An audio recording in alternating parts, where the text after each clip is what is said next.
Le blé est l'une des vieilles cultures du pays des mille collines, mais elle a souvent été négligée par les responsables du programme agricole. Même si le rapport de l'Office rwandais pour le développement de l'agriculture montre que les récoltes de blé ont triplé pendant les 10 dernières années, les agriculteurs, eux, dénoncent de plus en plus des pertes dues à des coûts de production très élevés. En premier lieu, nous faisons face au problème de marché qui n'est pas vraiment stable. Nous avons des usines de transformation de blé, mais elles ne prennent pas notre production. Ensuite, nous investissons beaucoup plus qu'on ne gagne. Normalement, on nous donne 290 francs rwandais pour 1 kilo, alors que nous dépensons en moyenne plus de 300 francs rwandais pour avoir 1 kilo. Le prix devrait être de 450 francs rwandais au moins.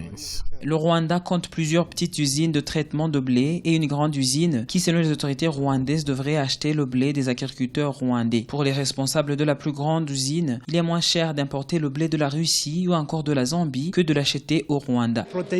Selon les discussions que nous avons eues avec les responsables de la grande usine de traitement de blé au Rwanda, le problème était lié à la qualité de blé cultivé par nos agriculteurs qui n'était pas bonne. Selon eux, il y manquait quelques vitamines et protéines. Nous avons introduit d'autres variétés de blé et nous pensons qu'avec les prochaines récoltes, la qualité sera bonne. Au Rwanda, le blé est cultivé dans 11 des 30 districts du pays. Le ministère rwandais de l'Agriculture ambitionne de porter la production de blé à 4 tonnes par hectare d'ici 2020 par rapport à 2,5 tonnes en 2017. Pour y arriver, les agriculteurs proposent tout d'abord de leur prêter une oreille attentive.